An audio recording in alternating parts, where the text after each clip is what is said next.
only 5:30 guys. But look.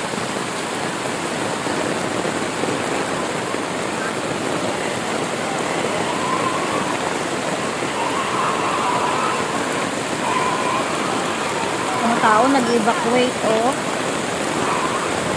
Ng mga damit nila, yan na lang nakuha nilang damit kasi naanod na ang bahay nila. Oh, ayan yung mga pigs are trying to save.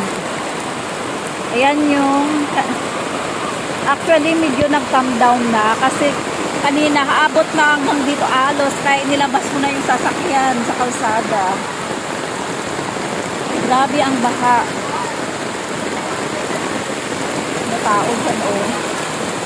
Wala, ang daming naanod na bahay. Wala silang nakuhang mga damit nila. So ito naman yung rice field. Rice field, then irrigation. You see the flood water. It's all water there. At then medyo mataas. Yan ang school. So yung mga tao sa baryo,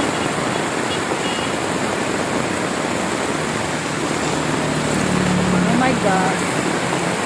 So you see, they need help. At least yung mga naanod ng mga damit